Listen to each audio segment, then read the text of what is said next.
അമ്മുവിനെ കുറിച്ച് പറയുകയാണെങ്കിൽ ചെറുപ്പം തൊട്ടേ ഞങ്ങൾ ഒരുമിച്ച് വളർന്നവരാണ്. അപ്പോൾ എല്ലാ കാര്യങ്ങളും എന്നോടാണ് കൂടുതൽ ഷെയർ ചെയ്യാറ്. അപ്പോൾ ഞങ്ങൾ ബെസ്റ്റ് ഫ്രണ്ട്സ് പോലെയാണ്, അല്ലാണ്ട് ബ്രദർ സിസ്റ്റർ പോലെയല്ല. ചെറുപ്പത്തിൽ ഞങ്ങൾ ഭയങ്കര അടിപിടിയൊക്കെ ആയിരുന്നു.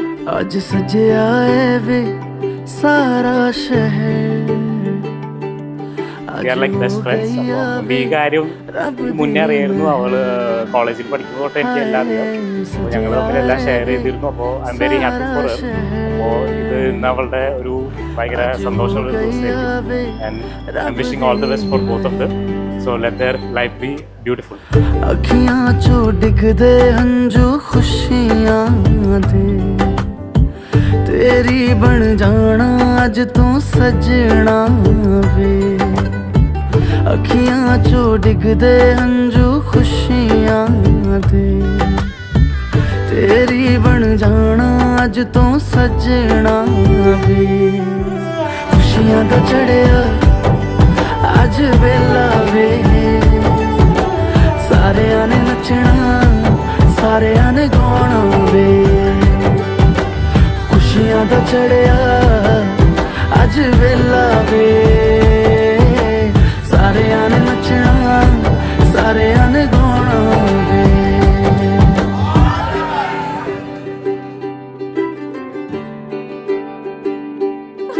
എന്റെ മോളെ കുറിച്ച് ഞാൻ എന്ത് പറയാനാ? അവള് സുന്ദരി കുട്ടിയല്ലേ? അതെ, കുറെ നാളത്തെ ആഗ്രഹം സഫലീകരിക്കണമെന്ന് 5 വർഷത്തെ അത് വലിയൊരു സന്തോഷമാണ്. അവള് പറഞ്ഞ പോലെ തന്നെ അവളെ ഇഷ്ടമുള്ള ഒരാളെ തന്നെ നമ്മൾ കയ്യിൽ പിടിച്ചു കൊടുക്കാൻ പോണേ.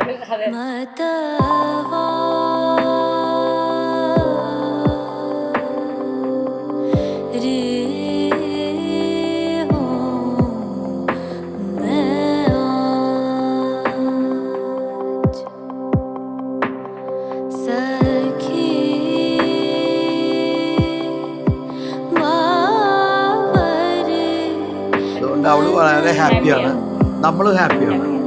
അത് ആദ്യം തന്നെ എൻ്റെ മോളോട് ഞാൻ ഇത് പറയാണ്, സ്വയം സെലക്ട് ചെയ്താണല്ലോ.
ഞങ്ങൾ ആക്ച്വലി ഞാനും അനിയനും എനിക്ക് തമ്മിൽ 7 വയസ്സിൻ്റെ വ്യത്യാസമുണ്ട്.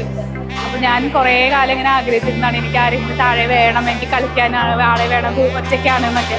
അങ്ങനെ കുറേ നാൾക്ക് ശേഷമാണ് എനിക്കൊരു അനിയനെ എനിക്കുണ്ടായത്. അപ്പോൾ അത് ഭയങ്കര സന്തോഷമായിരുന്നു. തുടക്കത്തിലൊക്കെ നമുക്ക് തോന്നും അച്ഛനമ്മയും ശരി അവരെ ചിന്തിക്കണം എനിക്ക് ഇതെന്ന്. പക്ഷെ പിന്നെ വലുതായത് നമുക്ക് എപ്പോഴും ഒരു കൂട്ടാണ്. എന്തൊക്കെ പറഞ്ഞാലും എനിക്ക് എൻ്റെ അച്ഛനെ എനിക്കെന്ന് പറഞ്ഞാൽ എനിക്ക് ജീവൻ തന്നെയാണ്. അപ്പോൾ അവരിൽ ഒരാളിങ്ങനെ വിട്ടുപോകുമ്പോൾ നമുക്ക് അതിൻ്റേതായിട്ടുള്ള വിഷമമൊക്കെ ഉണ്ട്. എത്ര തല്ലുകൂടിയാലും അവർ നമ്മുടെ ഒപ്പമുള്ളവർ തന്നെയാണല്ലോ. ദീപം ജ്വലിക്ക കോലം എഴുതി മംഗളവാഴ്ത്ത് സേന്ത് വര സുമംഗലി മാതരാരത്തി എടുക്ക മനവ